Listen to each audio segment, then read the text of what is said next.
orando en todo tiempo con toda oración y súplica en el Espíritu, y velando en ello con toda perseverancia y súplica por todos los santos, y por mí, a fin de que al abrir mi boca me sea dada palabra para dar a conocer con denuedo el misterio del Evangelio. Le pedimos ayuda a Dios para orar en todo tiempo, porque entendemos que el mensaje es muy importante para su vida. Oramos para que al abrir la boca prediquemos su palabra, para que nos dé la fortaleza para predicar este mensaje imposible para el ego del hombre, porque confiamos y tenemos fe que el Espíritu Santo hará obra a través de su palabra. Permanece atento y pídele a Dios que abra tu entendimiento para escuchar su voz.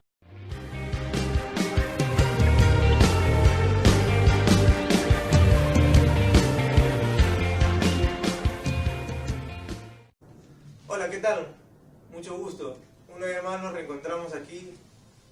Estamos orando mucho por tu vida y esperamos de que los videos que estamos aquí con los chicos grabando, obviamente los chicos que no ves, pero que sí están aquí presentes conmigo, que estamos aquí como un grupo grabando, esperamos de que estos videos, más de ser un videíto, sea algo que aumente tu fe, sea algo que usamos la Biblia como respaldo, no nuestro criterio, sino lo basamos al escrito está. Esperamos que sea de bastante bendición para tu vida. Oramos por eso realmente. Uno de los últimos videos que hemos podido grabar se llama Creados para Adorar. Ojalá que hayas entendido para qué te creó Dios.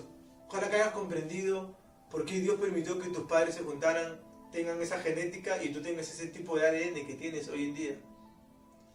Pero ahora queremos expresarte o hablarte algo que nos impulsaba, lo movía a nuestro Salvador, el Señor Jesucristo. ¿Qué era lo que lo movía? ¿Qué era lo que hacía que sintiera lo que Él sentía? Y que Él quiere que tú y yo también lo sintamos. El tema de ahora se llama compasión y pasión por las almas. ¿Tienes compasión por las almas? ¿Eres indolente cuando escuchas en las noticias un carro se estrelló, murieron 3 personas? Cuando escuchas en las noticias un niño se ahogó, o cuando en tu barrio escuchas balacera y al día siguiente o aún después de unas horas te enteras murió tal persona y solamente dices, pobrecito. ¿Qué sientes? Ojo, que lo que estoy diciendo en este momento es para nosotros, para ti y para mí, los llamados cristianos evangélicos, tú y yo. ¿Qué sentimos? Si esa persona no aceptó a Cristo en su corazón, le espera un lugar de tormento, que es el infierno. Ojo que no va a ir, apenas muere, no va a ir para allá, pero le espera ese lugar hasta que sea el juicio en el gran trono blanco. En Mateo 9:36, la Biblia nos expresa algo que sintió Jesucristo, nuestro Salvador. Dice: y al ver las multitudes, tuvo compasión de ellas, porque estaban desamparadas y dispersas como ovejas que no tienen pastor. Un verso anterior, verso 35, dice que Jesús recorría todas las aldeas, iba por ellas y predicaba. Pero verso 36 nos dice que al ver las multitudes, ¿por qué habla de multitudes? Acordémonos que hay narraciones en la Biblia, que la Biblia nos deja bien claro, de que cuando Jesús alimentó a 5.000, a 4.000, solamente ahí se contaban las cabezas. Algunos estudiosos piensan que eran más de esos 5.000, más de esos 4.000, porque no contaban a las esposas ni a los niños. Por eso que Jesús lo seguía a una multitud de personas. Y Jesús, al ver eso, dice que sintió dentro de él una gran compasión, porque estaban desamparadas y dispersas como ovejas que no tienen pastor. En el primer tema que hemos colgado, hablamos sobre el buen pastor y dimos una definición: ¿quién era un pastor? Aquella persona que cuidaba, que velaba, que conocía a sus ovejas, que realmente se preocupaba por ellas, que vendaba la perniquebrada, y etc. Cuando entran más definiciones, ¿no? Y Jesús vio a esas personas, porque eran personas, como ovejas, la grafica como ovejas que no tienen pastor. Y dice que Él sintió compasión. Aquí te quiero hacer un paréntesis. Jesús no está sujeto a las altas y bajas emociones que tú y yo tenemos. Porque tú y yo hoy día estamos tristes y lloramos, mañana nos reímos de todo. No. Acuérdate que Él vino como hombre y como Dios. Él era Dios hecho hombre. No hombre hecho Dios, sino Dios hecho hombre. Y Él no estaba sujeto a esas bajas, altibajas de nuestras emociones. Pero dice que en ese momento se reflejó con ellos y tuvo compasión. ¿Qué es compasión? Etimológicamente hablando, en el vocablo compasión encontramos un doble origen semántico. Por un lado, procede del latín cum passio y haría alusión al sufrimiento compartido con otro. En el verbo latino, passion procede del término griego, pactos, que hace referencia al sufrimiento, entendido como drama interior. De este modo, cum passio sería acompañar al otro en su drama interior. Habría que completar esta definición inicial señalando que compasión es la participación en el sufrimiento del otro. Es decir, es aquello que tú sientes por otra persona y que compartes, es decir, te reflejas, te ves en él o en ella, en ese dolor, en ese sufrimiento, en eso que está pasando esa persona. Pregunto, ¿tienes compasión por aquellas personas o por aquellas vidas que mueren sin Cristo en su corazón? Pregunto, ¿cómo te sientes por aquellas personas que mueren? ¿Te entristeces? ¿Lloras? ¿Le pides a Dios que obre y que las salve? Pero pasión, ¿qué es pasión? Sentimiento entregado hacia una actividad o una persona.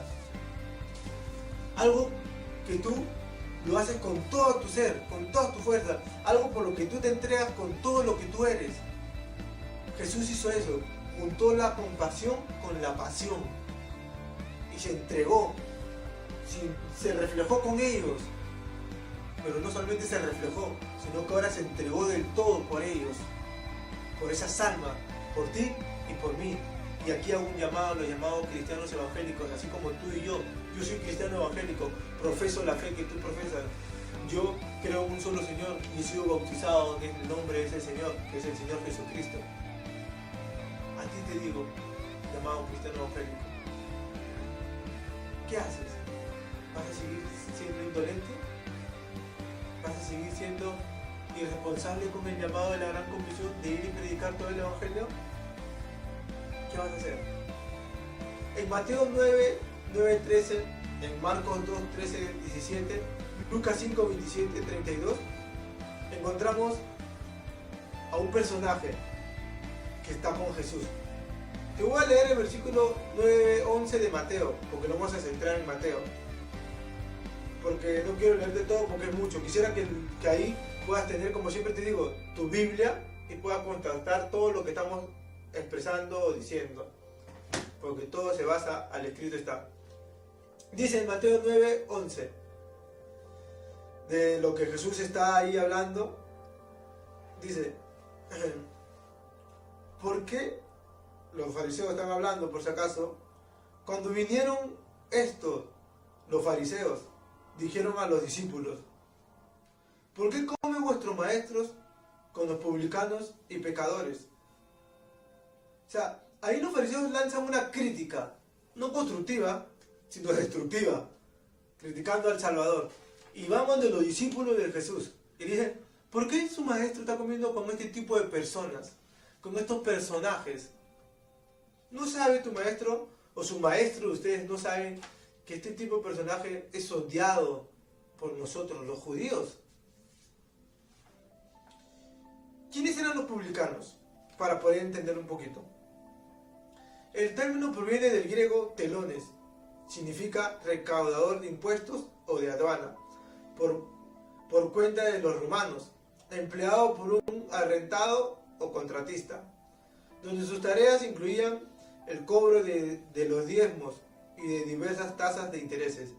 Llegaron a ser detestables y odiados por el pueblo. Ahora me entiendes un poquito o entendemos un poquito, por decirlo así, el pensamiento de los fariseos, diciendo, pero ¿por qué? Tenían, en una parte tenían razón de decir ¿por qué? Pero no tenían razón en el sentido de decir qué es lo que estaba haciendo el maestro, sino ellos se justificaban a esa razón que tenían, porque esos publicanos eran odiados, eran repudiados, porque eran los propios judíos, los publicanos eran los propios judíos que a su propia nación le cobraba más, los llenabas de impuestos a todos ellos.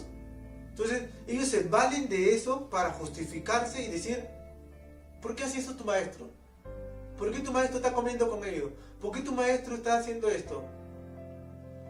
¿Por qué tu maestro está realizando aquello o esto? ¿Qué es lo que pasaba? Era que Jesús se había encontrado con Leví, Mateo, el que escribió el Evangelio de Mateo, y le dijo, ven, sígueme. Y dice que él dejó todo, ese publicano dejó todo y lo siguió a Jesús. Y que le preparó un almuerzo. Y que fueron muchos publicanos, es decir, compañeros de trabajo de Leví. Y fueron otras personas pecadoras, gente repudiada por el pueblo de Israel en ese entonces. Es decir, podríamos decir que fueron gentiles. ¿Ya? Y que al llegar al verso 11, como te he leído, o como hemos leído, los fariseos levantan una crítica hacia Jesús. ¿Tenían sus fundamentos? Sí, pero lo estaban usando como excusa solamente para criticar y encontrar en qué atacarlo a Jesús, en qué desprestigiarlo. Pero Jesús le responde algo muy sabio y muy apropiado en el momento. Y le dice en el verso 12 y 13 de Mateo 9. Al oír esto Jesús les dijo, los sanos no tienen necesidad de médico, sino los enfermos. Y pues, y aprended lo que significa misericordia quiero, y no sacrificio. Porque no he venido a llamar a justos, sino a pecadores al arrepentimiento. ¿Cómo era tanta su pasión y compasión de Jesús que no se queda callado y le dice, mira, yo he venido a llamar a los que estén enfermos, a los que realmente entiendan que necesitan del Salvador? A ellos he venido a llamar. A los que se crean justos y sanos, que se queden en la condición que están. Que se queden como siguen, como ellos creen estar. Muy sabio el Señor para responder. Y le dice algo, antes de que tú critiques y estés hablando, y es un mandato, es decir, ande y aprende qué significa hacer misericordia. Misericordia quiero. Jesús saca ese versículo del contexto de Oseas 9, 6, 8. Dice, porque misericordia quiero y no sacrificio, y conocimiento de Dios más que holocaustos. Eso es lo que está pidiendo Dios. Quiero que entiendas qué es saber, qué es hacer misericordia. No quiero que vengas y me dejes una ofrenda, sino quiero que sepas qué es hacer misericordia. Pero también encontramos eso en Miqueas 6, 8.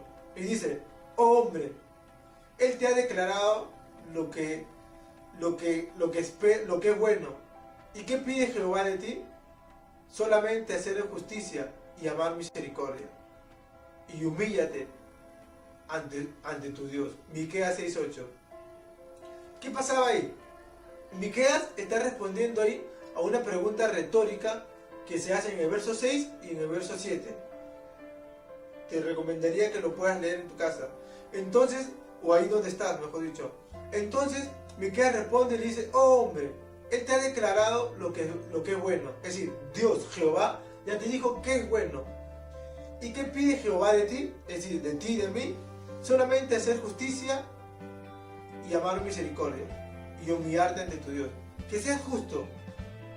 Que ames la misericordia. Y que te humilles ante Él. 3 requisitos. Es decir, si tú crees que eres salvo y ya obtuviste a Jesús en tu corazón y eso queda ahí, no, sé justo. Si tú tuviste la salvación, bríndasela a otros. Ten misericordia. Acuérdate de la otra persona que realmente necesita también el Salvador. Ama y humillarte ante Dios. Humíllate y llora por esas personas que necesitan del Salvador. Humíllate. Haz lo que realmente tendrías que hacer. Sentir la compasión que el Señor Jesús sintió al ver a Leví, a ver a Mateo ahí sentado en ese lugar, Y pasando por ahí, como siempre pasaba Jesús, el Salvador, recorriendo todas las ciudades, le dijo, ven, sígueme. No me importa que seas un recaudador de impuestos, no me importa que seas lo peor, disculpen la expresión, lo peor que todos catalogan como basura aquí del pueblo de Israel. Yo te quiero y te necesito, porque quiero brindarte salvación, porque mi compasión y pasión también va a ser reflejada en ti, también va a ser expresada para ti. Eso es lo que Dios quiere.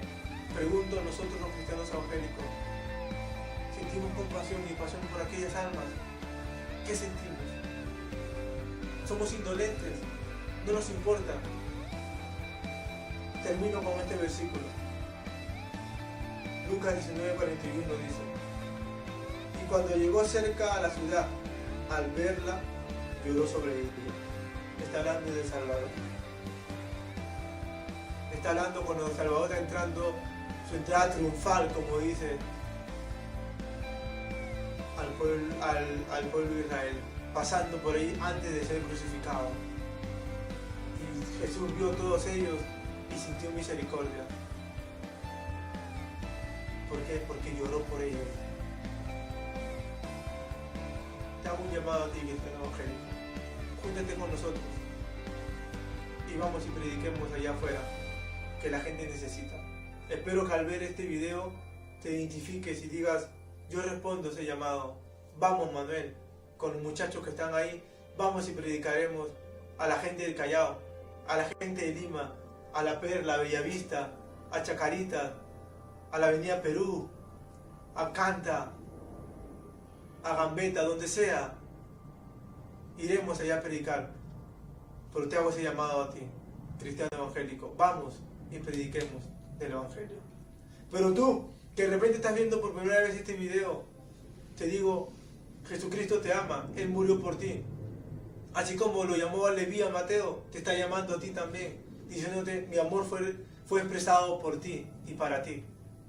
Si tú quieres ahí aceptar a Jesucristo como tu Señor y Salvador, te pediría que inclines tu rostro, cierres tus ojos y repitas esta oración con fe y con sinceridad y creyendo. Señor Jesús, te pido que pongas mi nombre en el libro de la vida y que tengas misericordia de mí, que perdones de mis pecados y que me laves con tu sangre preciosa. Gracias por tu salvación y amor. En tu nombre, amén. Si tú has hecho esa oración sencilla, corta, pero con sinceridad y de corazón, déjame decirte que Jesús ha venido a morar en tu vida. Y como lo hago o como lo hacemos en todos los videos, te recomiendo que agarres una Biblia, que la leas, que la medites, que Dios te hable por su palabra, que es la única veraz e infalible. Y lo segundo que te digo, como siempre digo, busca un lugar, busca una iglesia donde digan que Jesucristo es la cabeza y que no hay otro mediador, donde digan que Él es el todo suficiente y donde digan que la palabra de Dios es infalible y veraz, la única. Y anda y congrégate ahí. Muchas gracias por tu atención. Solamente quiero recalcarte que esta es la primera parte de la pasión y compasión de nuestro Señor Jesucristo. Habrá una segunda parte. Dios te bendiga.